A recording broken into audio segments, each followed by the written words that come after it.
Okay, welcome back. Today we're going to break down the sit to stand and the squat movement for you. We're going to start with the squat. So positioning wise, we want those feet about shoulder width apart. You want the toes either facing forward or slightly out. Now it's important to engage the glutes from the top. It's going to help you control down. It's also going to help drive you back up. I'm going to slightly rotate so that I have the seat behind me so I can help stop at that parallel point of the knees and the hips. This is where my knees, the fingertips, and the hips will be here. We start here, we want to end up just about here, and we're going to push into the floor and drive back to that center position. So again, my feet are about shoulder width apart, toes slightly out. My butt is engaged. I'm going to inhale. I'm going to exhale, squeeze the belly.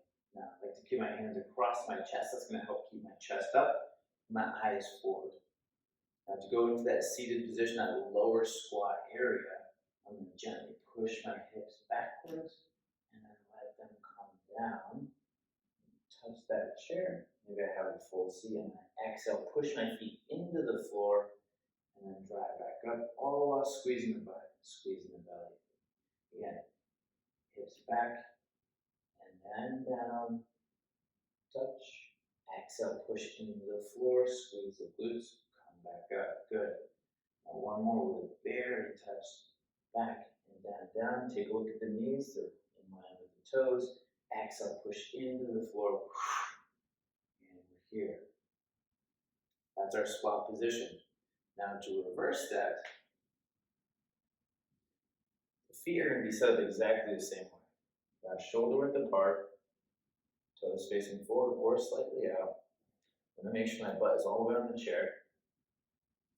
My hands are going to come across my chest.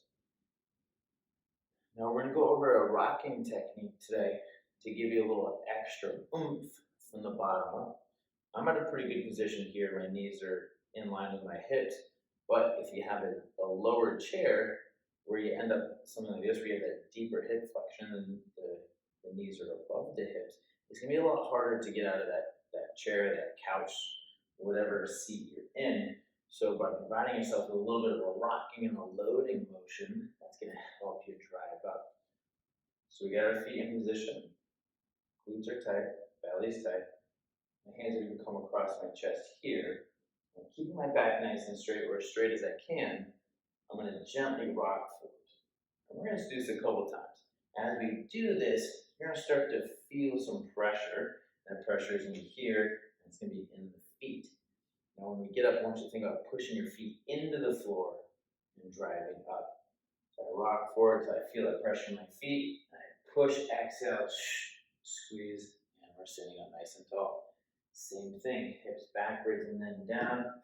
Boom, and here we go. We'll rock forward. Once we feel that pressure in the heels and the hips and the legs here, exhale, good, and back up. Now you don't want to necessarily stop in the position I just did. Just wanted to show you about what position you're going to feel that pressure when we start to push into the floor to stand all the way up. I hope that helps.